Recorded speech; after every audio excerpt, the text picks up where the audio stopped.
Hello, my name is Reed Sprider, and in this video I'm going to be going over my senior software capstone project.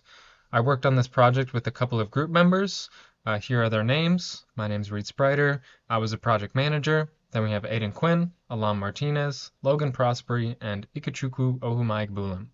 I'm not going to be going too in-depth on the features or why we went the route we did. If you do have any questions, feel free to leave a comment down below and I'd be more than happy to answer. The purpose of this video is to just give a rough synopsis of some of the features we did develop and show you how they work. Our main goal developing this project was to create an environment where you can command and assign missions to drones. We wanted it to be 3D, and we also wanted it to be beginner friendly, kind of like a video game. So I'm going to start off by spawning a simulation drone. You can see when I try to spawn a simulation drone, it tells me I'm too far away from our simulation's origin, and I need to click the target to fly to the simulation origin. So I'm going to do that. You can configure where the simulation origin is. Right now I have mine set to a small town named Casson, Minnesota. Here you can see our simulation origin. So now that I'm close to the simulation origin, I can spawn a simulation drone, so I'm going to do that right in the middle of this racetrack. Once I click that initial simulation drone button, it starts our gazebo simulator, PX4, our custom ROS2 node, and the UDDS bridge. And here you go. It's rendering our drone based on live data that we get from the ROS2 topics, but our app supports multiple drones, and we want users to use as many drones as they have access to, so I'm going to go ahead and spawn probably 9 more simulation drones.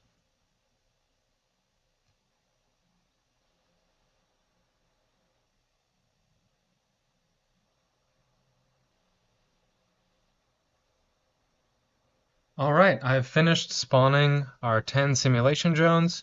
You can see them on the map. You can quickly fly to them if you want to using these targets. And you can also view a custom camera. I'm going to get into that a little more later. So now that I have these drones placed on the map, I'm going to command all of them. This is our command panel. You can move it around anywhere on the screen. There are only a couple of commands supported right now, but since this UI is auto-generated, it would be very easy to support the more than 100 other PX4 commands. I'm going to take off these drones to about 61 meters above ground level. And now you can see that our drones have successfully taken off. I also enabled their flight trails, so they will start having a little blue trail behind them so you can see where they've traveled. Now that they're all in the air, I'm going to command them to orbit.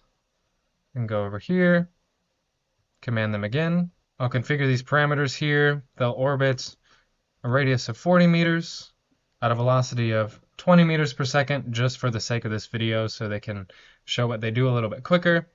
Now that the drones have made it to the outer circumference of their orbit radius, we can watch them go in a circle.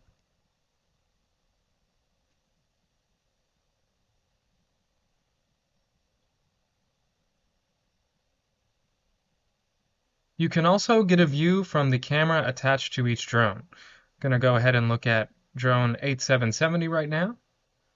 We'll go into its camera. Here's its kind of isometric view camera. It automatically starts rotating around the drone for a scenic view. You can also pause it and point it wherever you want. There is also a top-down view so you can see what's directly underneath the drone, and a front-facing view. And when you're viewing the drone's camera, the indicators will correctly update, as well as the latitude, longitude, and the height above the WGS84 ellipsoid.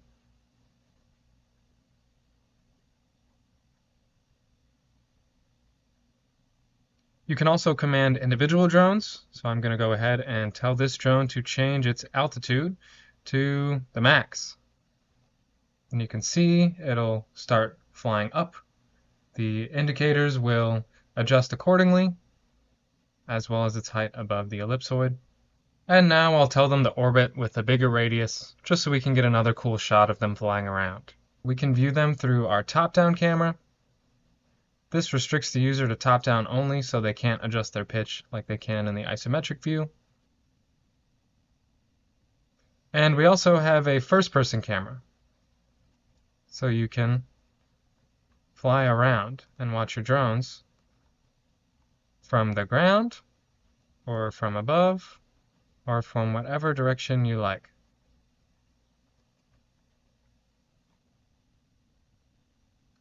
While these drones orbit, I'm going to pretend that someone has hired us to survey this field with a drone. I'll go into our mission pane, create a mission,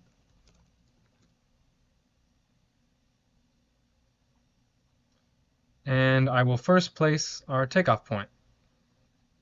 I'm going to pretend that I've parked my car here and this is where I plan to take off the drone from.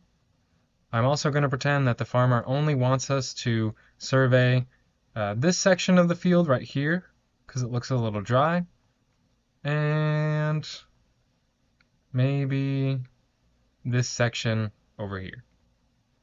So I'm going to draw polygons around those sections.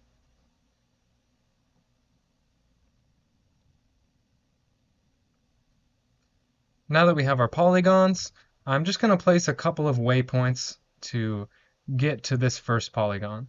I'm going to pretend that the owner of this house does not want us to fly drones over it, so I'm going to take the drone on a path around the house. I can do that by placing waypoints. And that should be enough, but just to make sure, I'll place another one here. But now you may notice that these waypoints are out of order. They happen after the polygons. So, in hindsight, we allow users to reorder these waypoints. So I actually want this one to be first, then this one to be second, and this one to be third.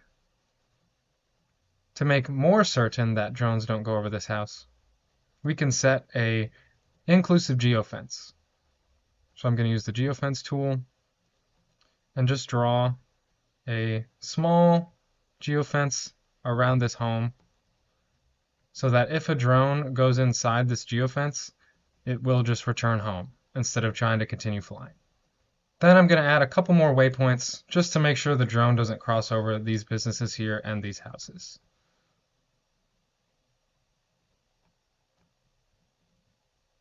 Finally, I'm going to add an exclusive geofence so that the drone will not go too far from the mission plan. So I'll start it here, and we'll just outline our mission area with the geofence.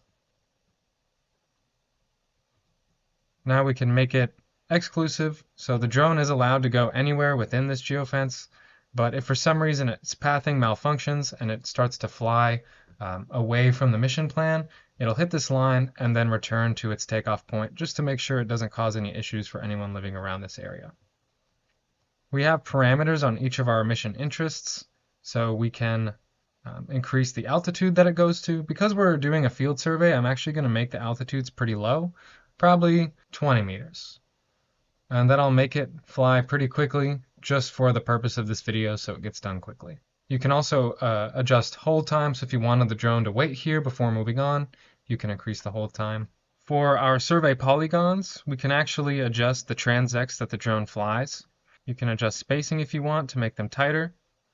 You can also increase their angle if you want the drones to fly a different direction. I think this looks nice. The drone no longer has to cut across the polygon to start. You can also increase the turnaround distance just to make sure that the drone gets clear images within the bounds of the polygon. So I'm going to increase that just a little bit. I'll do the same for the other polygon. And now our mission is planned. We can return to our drones over here and see that they've been doing a great job orbiting. We can see their flight trails show where they've been the entire time we were planning that mission. Another thing we can do, like I said before, anywhere there's a target in our application we can fly to. So if we had a mission going on way over here and we want to fly back to it, we can just click fly to one of our interests and it will take us here. So now I'm going to close the application to get rid of all these simulation drones. You can get rid of them normally by deleting them, but I'm also going to close the application to show that the mission will stay. We store it in a config file. If your computer does lose battery, you can always get the mission plan back later. Now that I'm back in the application, you can see our mission is still here. You can still view our interests in here, and all of the drones have been cleaned up. So I'm going to go ahead and assign this mission to a drone, and we'll have the drone fly it. I created a new swarm. Now we'll spawn in our simulation drone. Our drone is on the map, so I'm going to go ahead and assign its swarm to our mission. And now that it's assigned, we can start the mission. It takes a little bit of time for the drone to take off, but once it gets to this first takeoff point, the speed we set this at, it'll start going pretty quickly. Now that the drone's gotten to the takeoff point, you can see the progress bar has begun to update, and the drone begins to follow the path. While this drone is flying over to the first polygon, I'm going to go ahead and show off some other features. Over here, you can see that we're rendering ADS-B data with about a 1-second buffer. If I fly over here, you can see that there's a plane potentially going to land at a nearby airport. Aside from flight traffic, we also render FAA digital object file objects. Here you can see one for a tower and all of its data, like horizontal accuracy, height, etc. We also have some here for nearby solar panels. Now we can see that the drone has made it to the first polygon. It's going to start flying over the transects. One reason we wanted to render FAA digital object file objects is so that we can cover scenarios like this.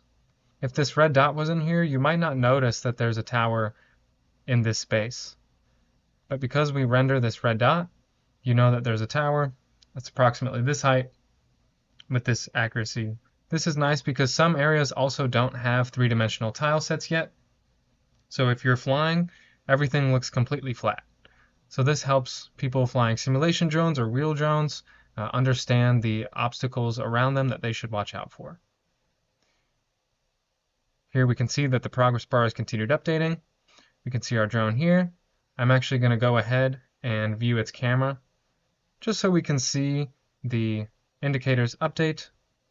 You can also go into first person and we'll watch it turn.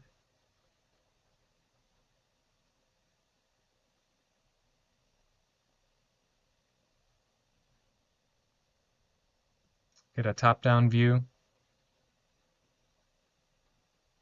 And I'll go back to isometric.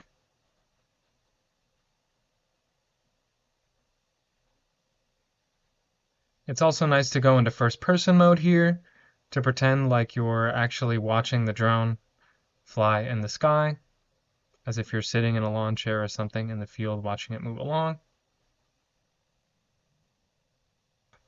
We have a logger panel here that just goes over kind of what's happening with the app. We can also change the time of day inside our app. So I'll go ahead and set the time of day to 4 a.m. It's completely nighttime. All of our mission interests glow a little bit. It does look pretty cool at sunrise.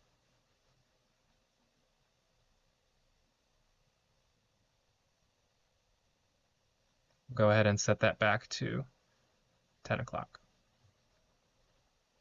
Can also update the tile set detail, the day, month, year, camera field of view, sensitivity. We also have this instant fly to option. So before, when I flew to Casson, Minnesota from Texas, there was an animation that played, but we also allow the user to instantly teleport, which is just quicker. It might get annoying to have to play the animation all the time. So if I go back, I fly to a mission object. You can see it just instantly teleports us there, which is kind of nice. It's a little bit faster. Can also show our camera's anchor. This is mainly for debug, but if you were using this to actually determine the coordinates of a specific location, we wanted to include this camera indicator option so you can see exactly where we're getting these latitude and longitude values at, so you don't accidentally think it's here instead of here on the ground. As I showed before, you can change the flight trail length, and you can also change a lot of the simulator parameters. We also give users the option to create an account. Right now, this isn't used for anything, but in the future, it would be used if this was a paid piece of software and users needed to register. We also allow users to update their control bindings. And we also give users the option to turn off FAA objects, ADSB objects, and other stuff with ADSB that I will show in a little bit. Right now, I'm just going to let the drone complete its mission.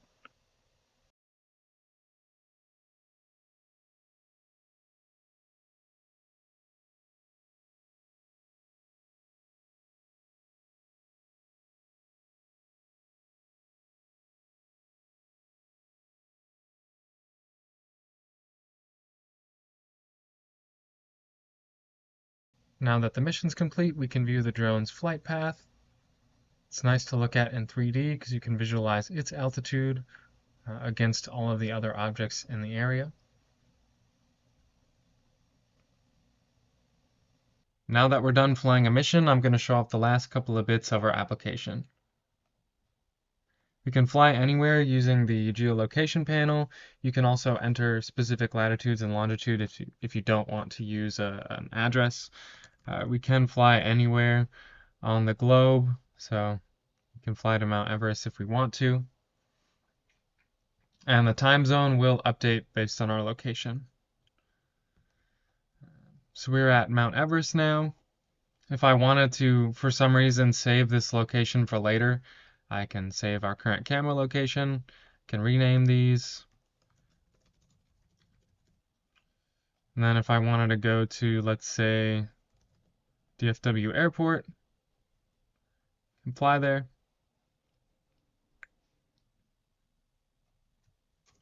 And I can also save this location as well. So now if I'm in an area where we are getting cache tile data, but not address information, I can fly between these two saved locations.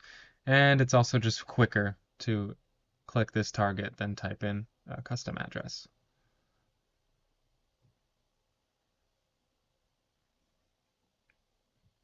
Now the last part of our application I'll show are ADSB objects. So if we pretend like we're starting a simple mission here, let's say we're flying near this airport. I'll place our takeoff point, and you'll see the app will immediately start pulling in our FAA DOF objects as well as air traffic. Here's a plane that's taking off.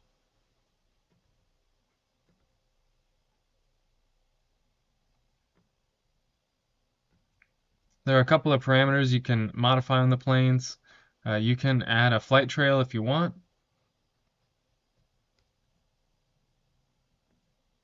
So now you can see where the planes have been, get a better understanding of where they're going as well.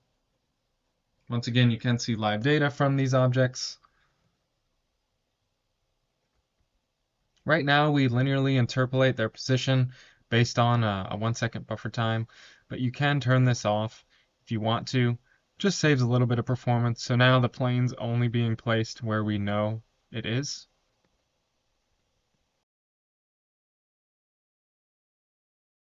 There's also an option if you'd like to stop rendering grounded ADSB objects.